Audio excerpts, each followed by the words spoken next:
Bismillahirrahmanirrahim. Assalamualaikum warahmatullahi wabarakatuh. Alhamdulillahi rabbil alamin, arrahmanir rahim, maliki yaumiddin. Assalatu wassalamu ala nabiyyina Muhammadin, afdalil anbiya'i wa asyrafil mursalin, wa ala alihi at-tahirin wa ashabihi ghurril mayamin, wa man tabi'ahum bi ihsanin ila yaumiddin. Allahumma anfa'na bima 'allamtana wa 'allimna ma yanfa'una wa zidna ilma. Allahumma zidna bil ilmi tawadhu'a wa la tazidna bihi takabbura. Jamaah yang Allah muliakan, kita puji dan sanjung Allah yang pantas menerima segala pujian dan sanjungan. Sejatinya setulus-tulusnya pujian adalah yang dilontarkan kepada Allah Azza wa Jal, dan sebaik-baik pujian adalah kita memuji Allah Rabbul Izzati wal Jalalah. Salawat dan salam semoga sampai kepada Rasul yang dicinta, yang kita harapkan perjumpaan dengannya, mendapat syafaatnya, meneguk dari telaganya, dan bersanding bersama beliau alaihi salatu wassalam. Semoga salawat dan salam sampai kepada seluruh para sahabat dan segenap umat al-Islam yang berada di atas sunnah beliau alaihi salatu wassalam. Kembali kita dalam kitab kita Al-Qawaidul Muthla yang membahas tentang nama-nama dan sifat Allah Azza wa Jalla yang maha sempurna. Hari ini kita masuk kaidah yang kedua. Kemarin kita sebutkan kaidah pertama bahwasanya seluruh nama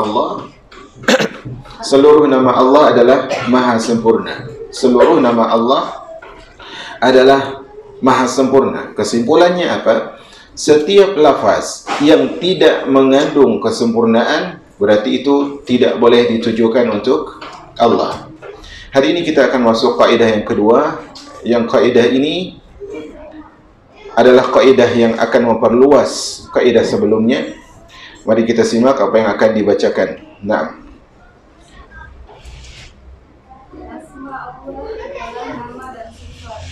nama dipandang dari indikasinya terhadap zat, dan sifat dipandang dari indikasinya terhadap makna.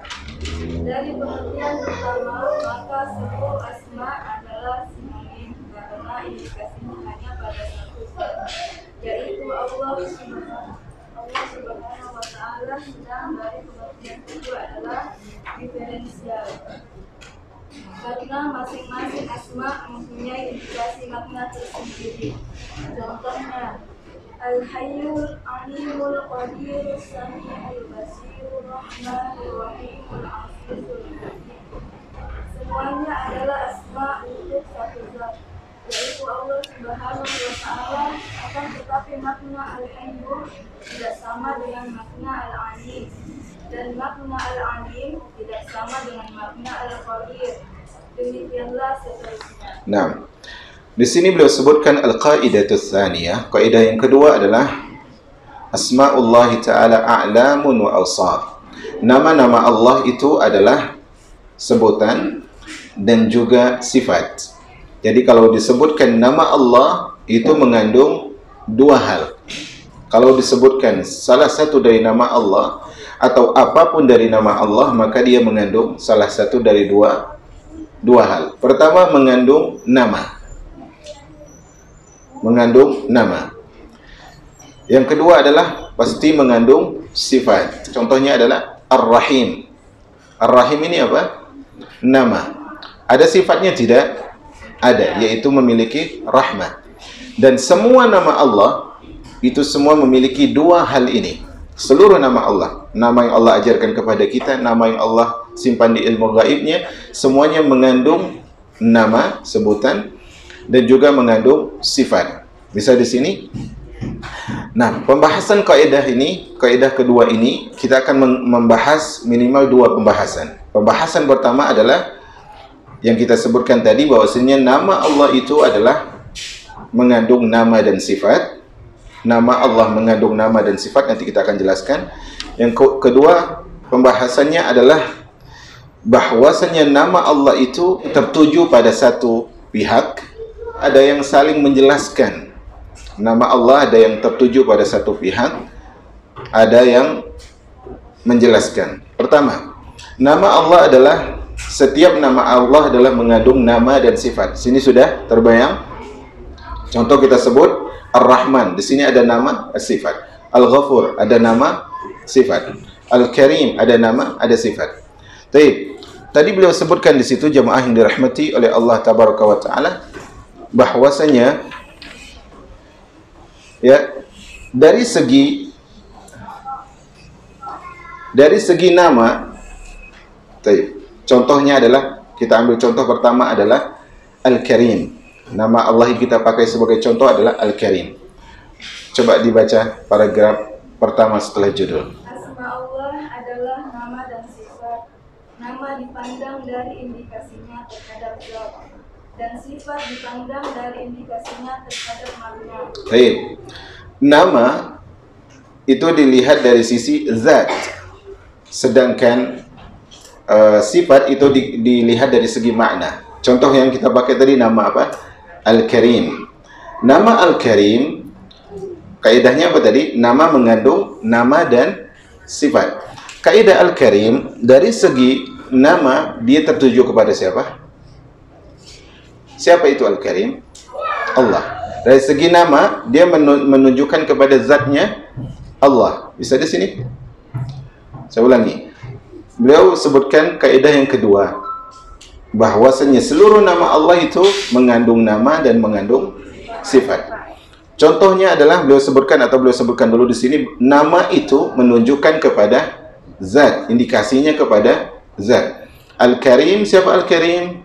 Allah. Kalau kita ganti nama yang lain. Al-Ghafur siapa? Allah. Jadi nama itu kembali kepada zatnya Allah. Apapun namanya pasti kembali kepada zat. Yang kedua, adapun dari segi makna, maka dia itu adalah sifat. Contohnya adalah tadi Al-Karim. Al-Karim dari segi zat dia adalah apa? Nama. Nama bagi siapa? Allah. Sifat yang terkandung pada nama Al-Karim apa? Al-Karim apa artinya? Al-Karim mulia. Jadi sifat yang terkandung pada nama itu apa? Memiliki kemuliaan, memberikan kemuliaan. Jadi nama ini bukan sekedar nama. Dia mengindikasikan kepada suatu pihak, yaitu siapa? Allah. Dan dia juga menjelaskan sifatnya Allah di balik nama itu. Paham? Dan jemaah yang dirahmati oleh Allah Tabaraka wa Ta'ala, ketahuilah bahwasanya ya, nama tersebut, kalau kita lihat nama-nama yang ada, itu kalau kita lihat tidak semua nama itu mengandung sifat. Saya ulangi. Ini nama Allah mengandung nama dan sifat. Kalau kita lihat semua yang ada di alam semesta, itu tidak semua nama mengandung sifat. Kaidahnya ingat, kaidahnya jangan sampai lepas. Semua nama mengandung sifat. Semua nama siapa? Semua nama Allah. Itu kaidahnya pegang ya. Nah, kenapa hal ini perlu disampaikan? Karena kaidah ini khususnya adalah membahas tentang akidah Mu'tazilah. Akidah Mu'tazilah itu menetapkan nama, menafikan sifat. Mereka sebut ini nama Allah, iya, tapi Allah nggak punya sifat ini. Nanti akan disebutkan oleh Syekh. Nah, kaidah ini disebutkan oleh pengarang rahimahullah, bahwasanya Allah, setiap nama Allah itu adalah selain dari nama, dia juga merupakan mengandung sifat. Kenapa perlu disebutkan demikian? Karena tidak semua nama itu punya sifat. Tidak semua nama itu punya sifat. Contohnya adalah, misalnya adalah seorang bernama Abdullah. Apa arti Abdullah? Hamba Allah. Baik. Abdullah.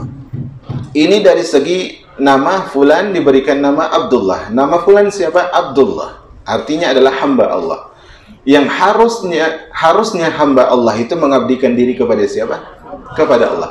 Tapi ada tidak orang kafir namanya Abdullah? Ada. Abdullah bin Ubay bin Salul. Baik. Namanya ia tidak Abdullah. Sifatnya ia tidak Abdullah. Dari satu sisi tidak. Berarti di sini ada nama yang cuma punya nama tapi tidak punya sifat. Contohnya lagi, seorang namanya Khalid, Khalid artinya apa Khalid? Khalid artinya kekal. Orang namanya Khalid, ini cuma sekedar nama, dia tidak punya sifat. Karena dia fana, tidak kekal. Bisa di sini? Jadi nama makhluk itu semuanya cuma nama dan tidak punya sifat. Dari segi mutlak loh, tidak punya sifat. Bisa jadi seorang namanya Muhammad, dia terpuji, iya. Maka di sini nanti kita sebutkan semua makhluk namanya hanya sekedar nama, tetapi tidak memiliki sifat kecuali Nabi kita Muhammad sallallahu alaihi wasallam. Nama beliau Muhammad, iya. Sifat beliau Muhammad, tidak? Iya. Muhammad apa artinya? Terpuji. Namanya Muhammad, orangnya Muhammad, tidak? Muhammad. Beliau bukan sekedar nama. Contoh Farhan. Farhan artinya apa? Farhan artinya happy.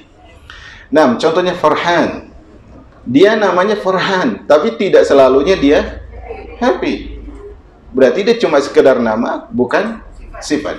Adapun nama Allah Azza wa Jal, dia memiliki nama dan memiliki sifat. Allah Ar-Rahim memiliki rahmat. Allah Al-Ghafur memiliki ampunan. Allah Ar-Razzaq memberikan rizki.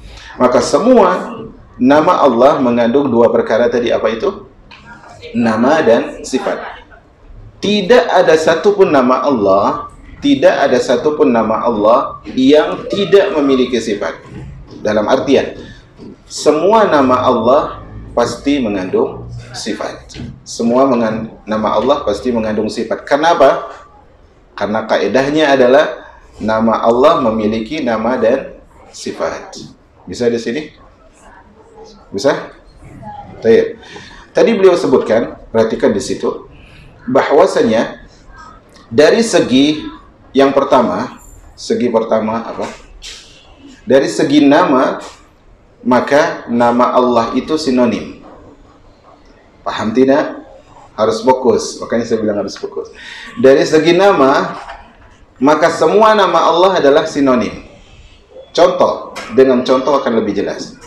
Contoh, siapa itu Allah? As-Sami. Paham? As-Sami nama Allah bukan? Baik, saya tulis dulu namanya. Dari segi nama, maka semua nama Allah itu adalah sinonim. Dari segi nama, semua nama Allah itu sinonim. Contohnya, siapa itu Al-Karim? Al-Karim adalah As-Sami. Siapa itu As-Sami? As-Sami adalah Al-Wadud. Paham? Berarti seakan-akan cuma satu. Paham tidak? Contoh, siapa itu? Misalnya ada seorang namanya adalah Ahmad. Dia punya nama anak pertama Muhammad. Dia punya anak kedua namanya Hamid. Dia punya anak ketiga namanya Mahmud. Siapa itu Muhammad? Siapa itu Muhammad? Abul Hamid. Siapa itu Abu Hamid? Abu Mahmud. Paham? Paham tidak? Jadi dari segi nama, semua Allah kan punya banyak nama nih. Dari segi nama-nama itu, menunjukkan kepada sinonim. Artinya dia, ya dia. Siapa itu? Al-Karim. Al-Karim itu adalah As-Sami. Siapa itu As-Sami? Al-Wadud. Siapa itu Al-Wadud? Al-Ghafur. Siapa itu Al-Ghafur? At-Tawwab. Siapa itu At-Tawwab? Ar-Razzaq. Siapa itu Ar-Razzaq? Ar-Razzaq adalah Al-Ali. Siapa semua ini? Allah. Paham di sini? Jadi semua nama Allah itu dari segi nama menunjukkan kepada sinonim. Satu.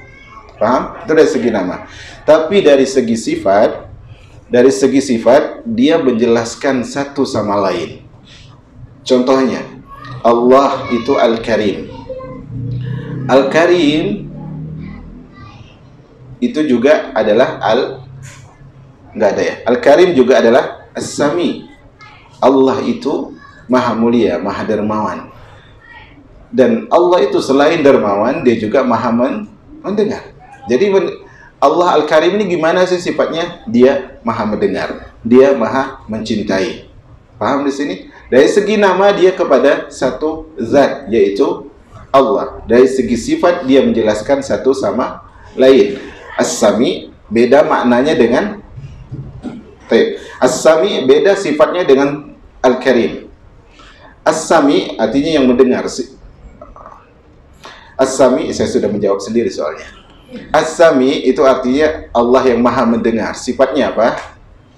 Mendengar. Berarti masing-masing nama ini kan sinonim atau bukan? Dari segi sifat? Bukan. Yang satu sifatnya mendengar. Yang Al-Basir sifatnya melihat. Berarti antara mendengar, melihat sama atau tidak? Berbeda. Berarti dari segi nama dia menunjukkan kepada satu zat alias sinonim. Semua nama Allah dari segi nama sinonim, tapi dari segi makna memiliki sifat yang berbeda. Paham di sini? Karena itu jamaah yang dirahmati oleh Allah Tabaraka wa Ta'ala, di sini nanti Syekh rahimahullahu Ta'ala akan menunjukkan kepada kita bahwa ketika ada orang yang menyimpang dalam masalah ini, tidak menetapkan sifat padahal mereka menetapkan nama, maka hal ini adalah sebuah kesalahan. Kenapa kita sebut semua nama Allah itu memiliki nama dan sifat? Kita akan lihat dalilnya. Nah, dari pengertian pertama, maka seluruh asma adalah sinonim karena indikasinya hanya pada satu zat, yaitu Allah Azza wa Jalla. Sedang dari pengertian kedua adalah diferensial, karena masing-masing asma mempunyai indikasi makna tersendiri. Contohnya, Al-Hayyu, Al-Alim, Al-Qadir, As-Sami'u, Al-Basir. Stop dulu. Kalau saya bilang Al-Alim itu adalah Al-Qadir, betul tidak? Dari segi apa? Kalau saya bilang As-Sami itu bukan Al-Basir, betul tidak? Betul, dari segi apa? Sifat. Bisa ya? Nah, As-Sami'ul, Al-Basiru, Ar-Rahmanu, Ar-Rahimul, Al-Azizu, Al-Hakim. Semua adalah asma untuk satu zat, yaitu Allah Subhanahu wa Ta'ala. Akan tetapi makna Al-Hayyu tidak sama dengan makna Al-Alim, dan makna Al-Alim tidak sama dengan makna Al-Qadir. Demikianlah seterusnya. Asma Allah disebut nama dan sifat berdasarkan petunjuk dari Al-Quran, seperti firman Allah Ta'ala, wa huwal ghafurur rahim, dan dialah yang maha pengampun lagi maha penyayang. Wa rabbukal ghafurur rahman, dan Rabb mula yang maha pengampun lagi mempunyai rahmat. Ayat kedua dengan jelas menunjukkan bahwa Ar-Rahim yaitu yang mempunyai sifat rahmat. nah. Ya. Di sini kita dalam beragama perlu dalil. Dalam beragama perlu dalil. Dan penetapan kita terhadap kaidah seluruh nama Allah itu mengindikasikan kepada nama dan sifat itu berdasarkan dalil-dalil. Dalil yang pertama adalah dalil wahyu. Dalil wahyu yang di sini disampaikan oleh beliau adalah ayat Al-Qur'an.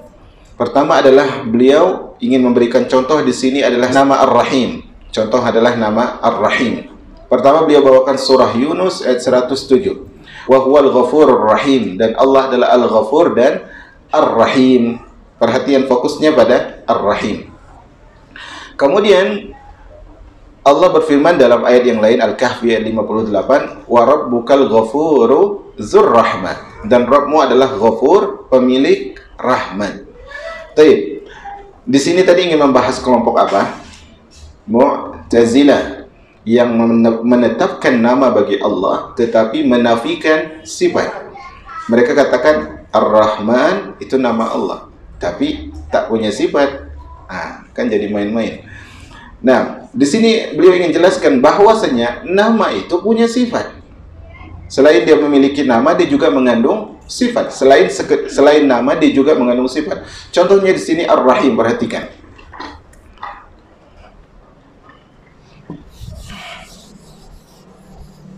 Perhatikan ya. Ayat pertama. Wa huwa Al-Ghafur Ar-Rahim. Yang kedua adalah Wa huwal ghafur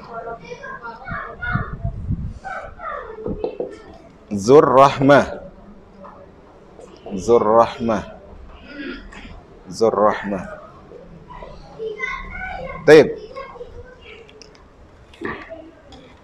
Ya, di sini disebutkan wa huwal ghafurur rahim. Sifat yang kita bahas adalah nama yang kita bahas adalah Ar-Rahim. Ayat yang kedua wa huwal ghafuru Zur rahmah. Yang pertama Allah adalah Al-Ghafur, Allah adalah Ar-Rahim. Yang kedua adalah Allah Al-Ghafur dan pemilik rahmat. Baik. Di sini disebutkan nama. Apa namanya? Ar-Rahim. Di sini disebutkan apa kira-kira dalam pembahasan kita? Sifat. Adalah sifat. Makna dari kata Ar-Rahim adalah Zur rahmah. Jadi tafsir dari Ar-Rahim adalah Zur rahmah. Ayat yang ini mentafsirkan ayat yang di atas. Bisa tidak? Di sini disebutkan kan Al-Ghafur Ar-Rahim. Di sini beliau tidak ingin mensyarahkan kata Al-Ghafur. Walaupun nanti kita akan syarahkan kata Al-Ghafur. Di sini Ar-Rahim. Allah mengatakan Allah Al-Ghafur Ar-Rahim. Ini nama semuanya. Kata orang Mu'tazilah, Allah itu adalah pengampun tetapi tidak memiliki ampunan. Allah itu penyayang tapi tidak memiliki kasih sayang. Kata Allah di dalam ayat selanjutnya, Allah pengampun, Allah penyayang dan memiliki kasih sayang.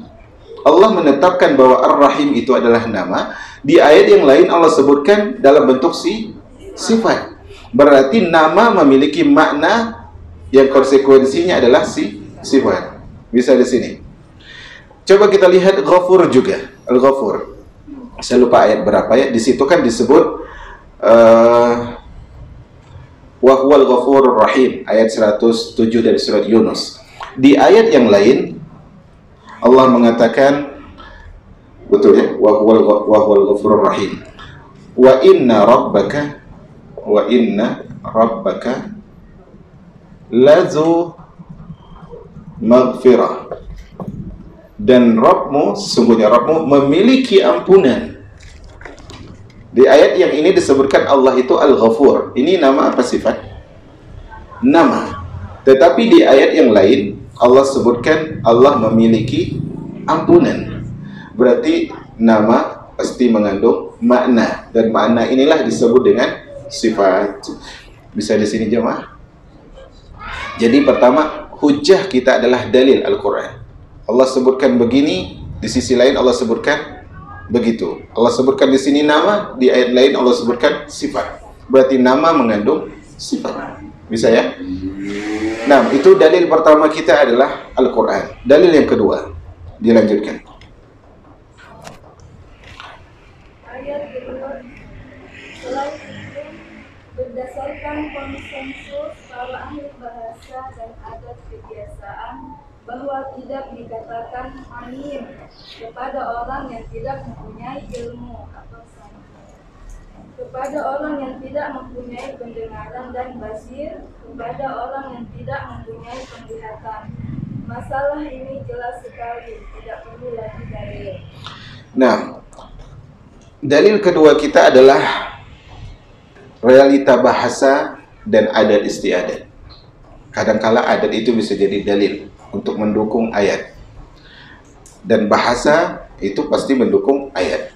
Tapi sebelum kepada itu kita ambil kaidah. Tadi kan kita sebutkan dalil pertama kita ayat Al-Quran. Kaidahnya adalah apapun yang ditunjukkan oleh Al-Quran wajib kita tetapi, atau apapun yang ditunjukkan oleh Al-Quran wajib kita tetapkan. Di sini Allah di ayat yang tadi itu Allah menetapkan bahwasanya nama itu memiliki sifat, maka wajib kita menetapkan.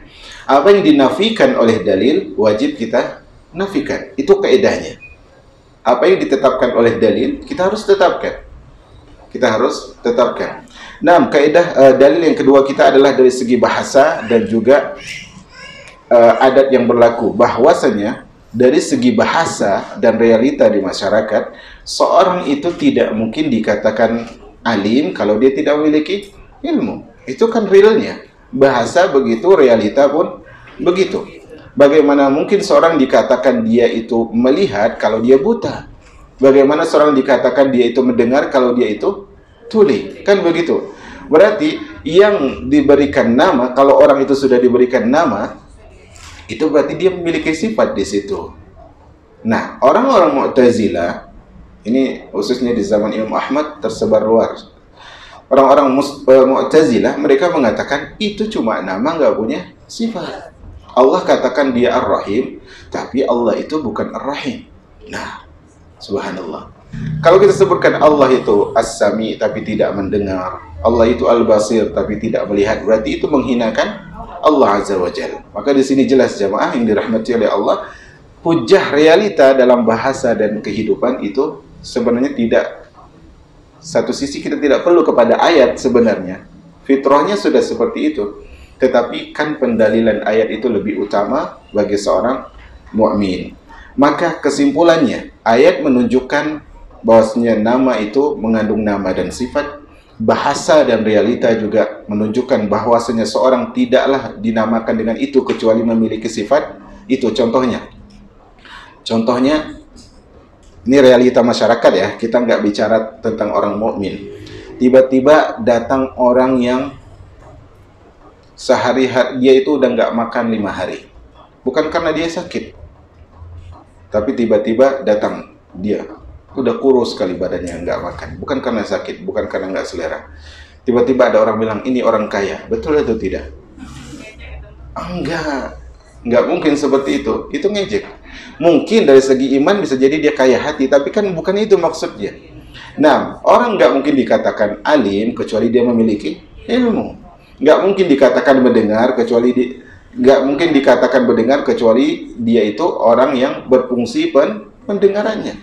Nah, dari sinilah kata beliau jelas nanti kesesatan orang yang menafikan makna dari nama Allah atau menafikan sifat Allah Azza wa Jalla. Nah, dilanjutkan.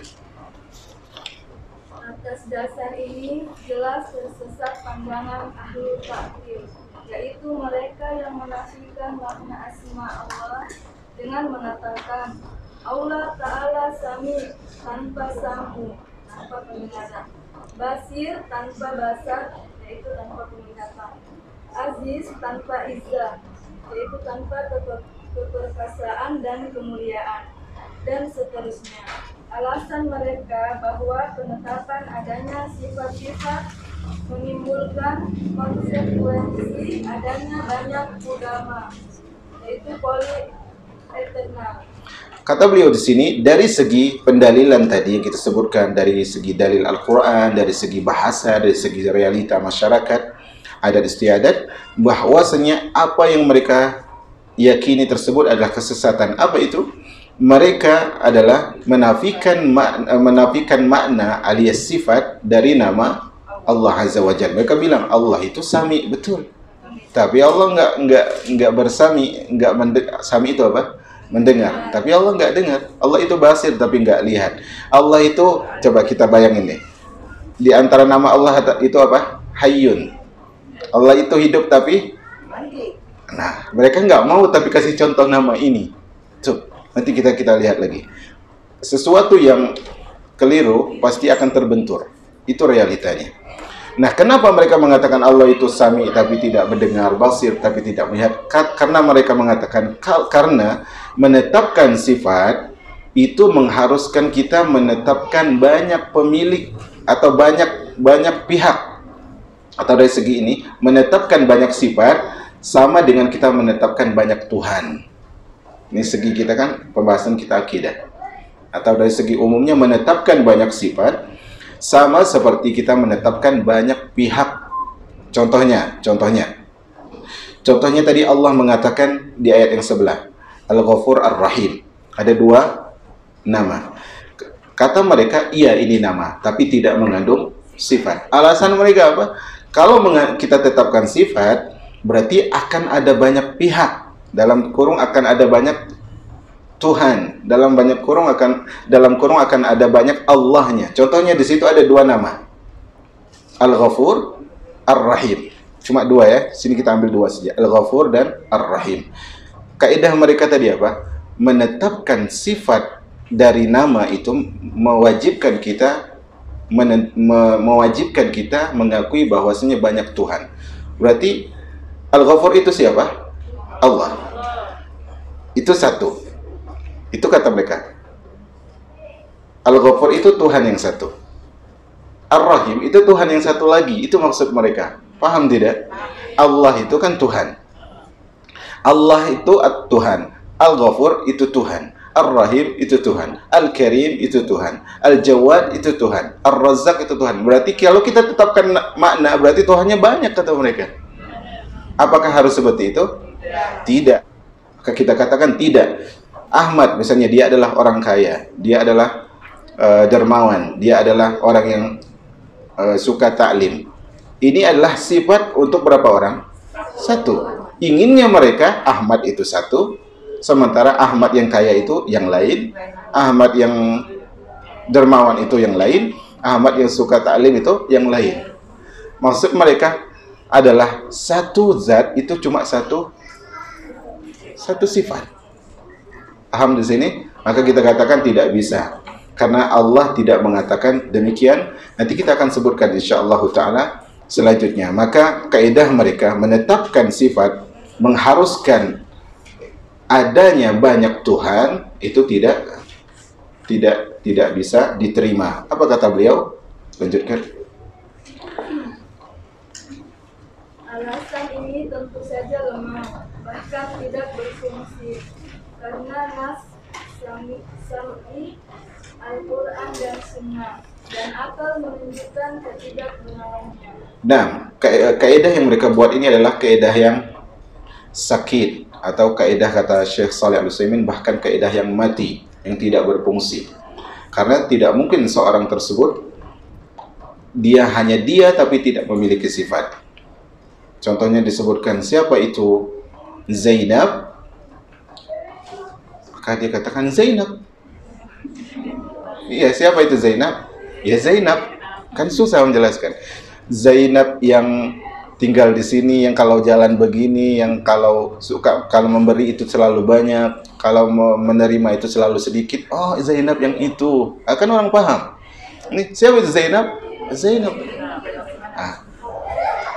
Fitrah akalnya sudah hilang. Maka kata beliau ini adalah alasan yang atau kaidah yang cacat, bahkan mati kata beliau, karena bertentangan dengan petunjuk dari nas, akal atas kebatilannya.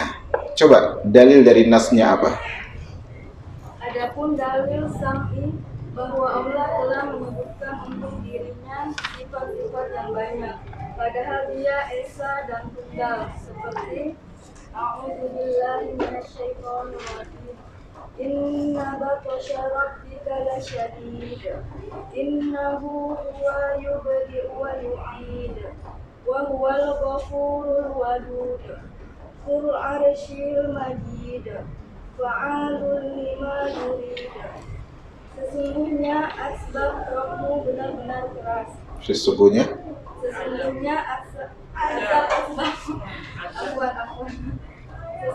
azab Rabbmu benar-benar keras.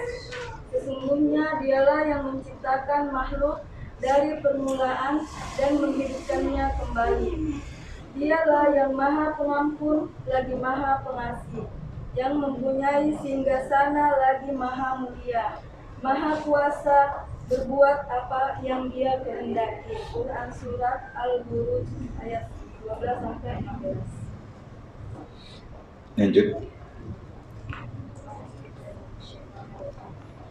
Bihisma rabbikal a'la alladzi khalaqa fasawwa walladzi qaddara fahada walladzi akhrajal mar'a faj'alahu ghusya'an ahwa. Sucikanlah nama Rabbmu yang maha tinggi, yang menciptakan dan menyempurnakan penciptaannya, dan yang menentukan kadar masing-masing dan memberi petunjuk, dan yang menumbuhkan rumput-rumputan, lalu dijadikannya rumput-rumputan itu kering kehitam-hitaman. Quran surat Al-A'la ayat 1 sampai 5. Dalam ayat-ayat ini tersebut adanya sifat untuk satu zat dan tidak berarti bahwa di sana terdapat banyak ulama atau wali eternal. Nah, itu PR ya. Cari di apa artinya. Nah, baik. Dalilnya dari segi wahyu adalah Allah berfirman, perhatikan surah Al-Buruj. Tadi kaidahnya kita apa? Ingat kaidahnya apa? Nama Allah mengandung nama dan sifat. Kenapa orang Mu'tazilah tadi bilang Allah itu sami tapi tidak mendengar, Allah itu basir tapi tidak melihat? Kenapa bisa sami tapi tidak mendengar? Itu karena mereka itu takut menetapkan apa? Sifat Allah. Pertanyaan selanjutnya, kenapa mereka takut? Karena kata mereka kalau ditetapkan sama dengan makhluk. Bisa di sini? Maka coba perhatikan ayat Al-Buruj. Pertama Allah mengatakan, coba kita hitung. Inna batasya rabbika lasyadid. Pertama kita sudah tahu satu zat, siapa itu? Allah. Yang pantas disembah Allah. Tapi inna batasya rabbika lasyadid. Allah aja udah satu kan ya? Inna batasya rabbika lasyadid. Berarti di sini menunjukkan bahwasanya azab Allah itu pedih. Berarti Allah itu pemilik azab yang pedih. Berarti udah dua. Baik. Innahu huwa yubdi'u wa yu'id. Allah itu yang menciptakan 3 dan mengembalikan penciptaan, menghidupkan lagi 4. Al-Ghafur 5, Al-Wadud 6, Zul Arsy berapa? 7, Al-Majid 8, Fa'alul lima yurid, melakukan segala sesuatu 9. Berarti dari sini kalau kita pakai kaidahnya mereka, berarti di sini ada berapa Allah? Di ayat ini 8 tambah Allah 1 berarti 9. Apakah demikian? Tidak. Justru ini bukan menunjukkan Allah itu banyak, tetapi sifat Allah itu yang banyak. Karena nama Allah itu mengandung sifat. Bisa di sini? Contohnya juga adalah dalam surat Al-A'la tadi yang dibaca, endingnya beliau katakan pada ayat yang mulia ini terdapat banyak sifat yang disifatkan kepada satu zat, yaitu Allah. Maka di sini kaidahnya berarti banyaknya sifat itu tidak harus menetapkan banyaknya Allah. Paham di sini ya? Nah, adapun dalil akalnya, dalil akal ini terakhir. Adapun menurut dalil akal bahwa sifat-sifat itu bukanlah suatu zat yang berdiri sendiri, yang terpisah dari pemilik sifat, sehingga dengan banyaknya sifat menunjukkan adanya banyak ulama atau politernal. Tetapi sifat-sifat itu hanyalah milik satu zat dan berada padanya. Setiap yang ada pasti mempunyai banyak sifat, seperti sifat wujud, sifat ada, yaitu wajib atau mungkin wujudnya, dan sebagai suatu materi yang berdiri sendiri atau sebagai sifat yang tidak berdiri sendiri. Dari penjelasan di atas dapat dimengerti pula bahwa nah, cukup. Kita cukupkan di sini ya, yaitu dalil yang kedua adalah akal. Di sini beliau sebutkan adalah karena sifat itu bukan sesuatu yang terpisah dari yang disifati. Sifat itu tidak berpisah dari yang disifati. Contohnya manusia punya 2 kaki, punya 2 tangan. Apakah kaki dan tangan ini berpisah dari manusia itu? Tidak.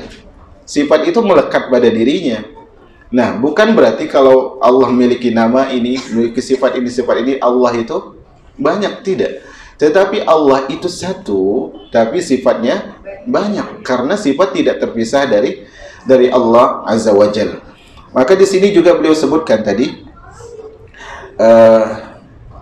di antara sifat itu adalah sifat al-wujud wa kaunuhu wajibul wujud. Yang wujud itu ada 2 kata beliau di sini. Yang pertama adalah wajib wujud. Wujud itu ada, wajib ada. Yang kedua adalah mungkinul wujud, mungkin ada. Yang wajib ada itu adalah Allah. Karena Allah itu ada tanpa pendahuluan dan tidak ada akhir. Itu Allah. Adapun manusia boleh jadi dia ada, boleh jadi dia tidak ada.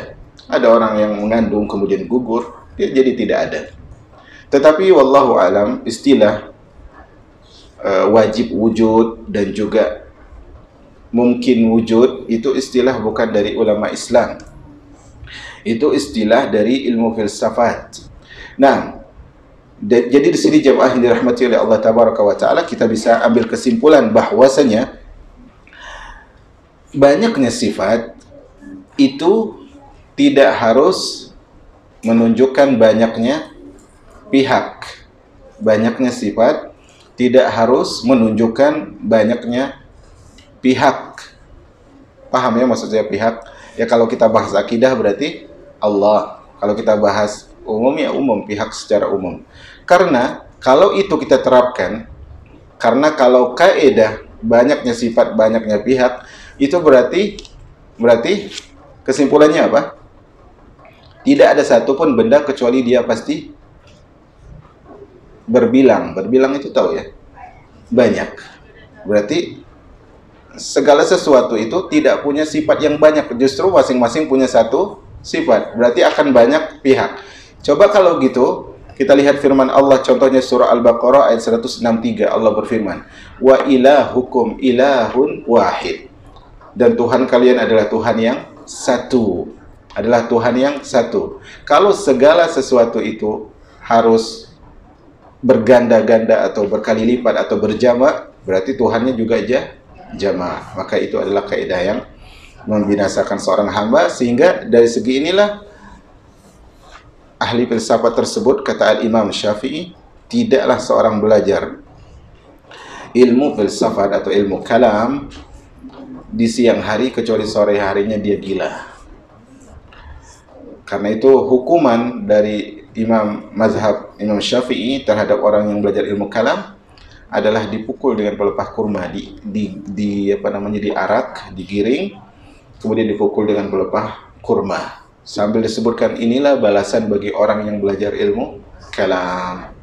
Maka Allahu a'lam bishawab. Itu musibahnya adalah musibahnya bermula pada ketika buku-buku orang Persia diterjemahkan ke dalam bahasa Arab. Ini wallahu a'lam bishawab. Subhanakallahumma bihamdika asyhadu an la ilaha illa anta astaghfiruka wa atubu ilaik. Assalamualaikum warahmatullahi wabarakatuh.